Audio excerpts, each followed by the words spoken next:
유튜브로 글을 올려주시는 이제 분들께서 저에게 말씀하십니다. 한 살이라도 젊을 때 돈을 최대한 아껴 쓰고 돈을 남겨두라고 얘기합니다. 나이가 들수록 돈이 더 필요하다는 이야기죠. 저도 지금도 벌써 그 말에 공감을 하는데, 나이 드신 분들은 오죽하겠습니까? 더욱더 돈이 얼마나 중요한지를 뼈저리게 느낄 겁니다. 저희 모친도 나이가 80 지금 2세신데 이제 항상 그럽니다. 돈이 최고라고. 이 돈이 있어야 옆에 있는 이제 이웃들한테 밥도 사주고 차도 한잔 사주고 먹을 거 사서 같이 나눌 수 있는 여유가 있는 겁니다. 내가 당장 돈이 없고 내가 아프면 아파도 병원도 못 가고 되게 서러운 거죠. 내가 나눌 수 있는 여력이 돼야, 힘이 돼야 자식도 불러가지고 맛있는 거 사 먹을 수 있는 거고 용돈도 지어줄 수 있는 겁니다. 나이가 들어서 돈이 없어도 자식들한테 손 내미는 것만큼 비참하고 서러운 게 뭐겠습니까?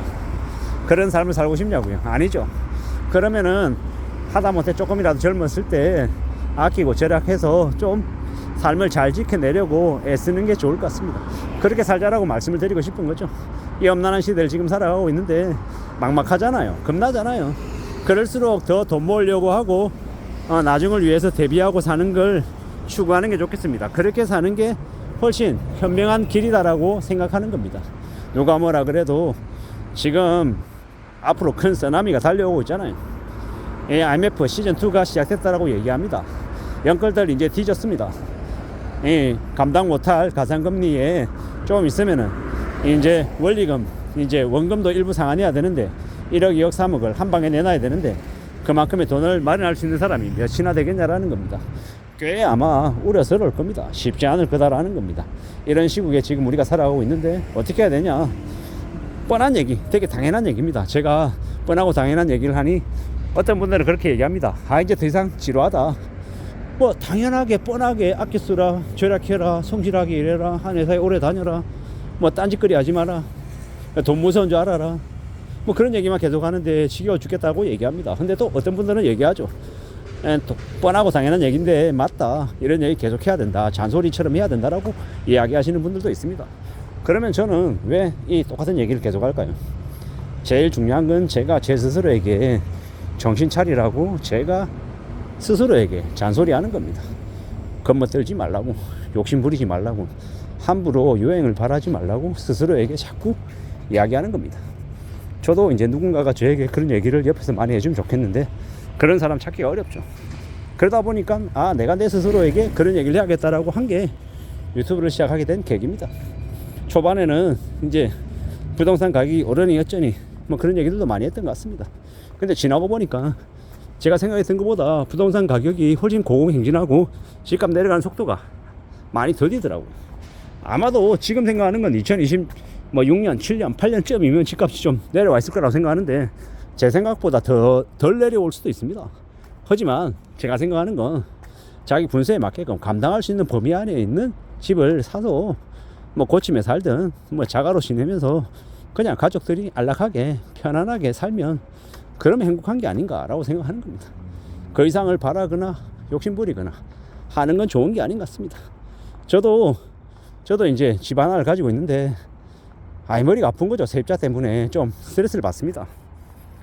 뭐 제가 전세입자에게 전세금을 더 올려받고 싶은 것도 아니고 그 원하는 이제 계약 기간을 잘 이렇게 치르고 그 다음 세입자를 받아서 잘 좀 이렇게 넘기고 싶은데 제 마음 같지 않은 거예요. 이제 계약 기간이 끝난 것도 아니고 계약 기간 중인데 빨리 나가고 싶은 거예요. 자기 생각대로 뜻대로 안 되는 것 같으니 이제 전화로 난리치고 뭐 저에게 뭐 전세 사기범이라 그러고 이런저런 얘기를 하는데 말이 안 통하는 거예요. 뭐 전세 사기범이라 하면 제가 뭐 집주인이니까 연락을 안 받고 뭐 아예 뭐 돌려줄 의사가 없고 될 대로 되라는 식으로 나 몰라라 하면 뭐 전세 사기범으로 얘기 들어도 뭐 그럴 수 있겠죠. 근데 그런 것들은 우리가 누구나 다 통상적으로 정황을 보며 이야기하는 거잖아요. 전세 계약 기간이 엄연히 남아있고 지금 뭐 전세 계약 기간을 지금 진행 중에 있는 건데 만료가 되고 지나고 다른 세입자가 안 나서고 전세금을 못 돌려받고 이러면 너 전세 사기범 아니야 이렇게 얘기하면 그래 그 계약 기간이 이미 지났고 뭐 세입자가 나가려고 하는데 전세금을 돌려주지 못하는 상황이다 라고 하면 제가 그런 얘기를 들으면 그럴 수도 있겠다라고 생각하는데 엄연히 지금 전세 계약 기간이 남아있는 중인데도 집 빨리 안 나간다고 저한테 난리를 치는 거예요. 내용 증명 보내고 왜 저러나 라는 생각이 드는 거죠. 저도 뭐 송사를 해본 사람이다 보니 고소 고발 이런 게 쉽지 않은 걸 너무도 잘 알잖아요. 근데 뭐 저에게 뭐 고소를 하겠다, 뭐 고발하겠다, 뭐 그 정도면 전세 사기범이다, 내가 가만히 있을 줄 아느냐, 어쩌고 저쩌고 얘기를 하는데 왜 굳이 저런 얘기를 하나 라는 좀 의아한 생각이 드는 거죠. 모르긴 몰라도 아마 돈이 많이 이제 어려운가 봅니다. 그래서 그 전세금 빼서 이제 좀 더 이제 전세 금액이 덜한 집으로 옮겨가고 싶은 생각이 아닌가라고 추정해 보는 거죠. 참 사람마다 생각이 다르고 처지가 다 다르니 그럴 수 있나 보다라고 이제 생각하고 지금 많은 거죠.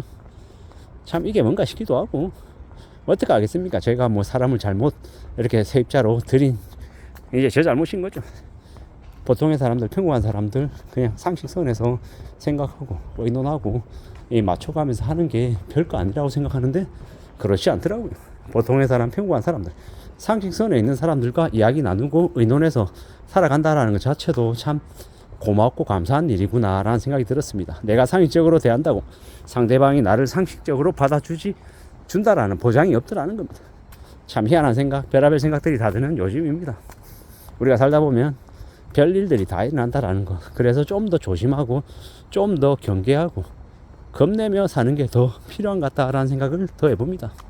지금의 이 시대가 우리를 참 희한하게 몰고 가는 것 같습니다. 사람들이 다 여유도 없고 이 궁지에 몰리는 사람들이 많다 보니까 또라이들이 되는 것 같다라는 생각도 들기도 하고요.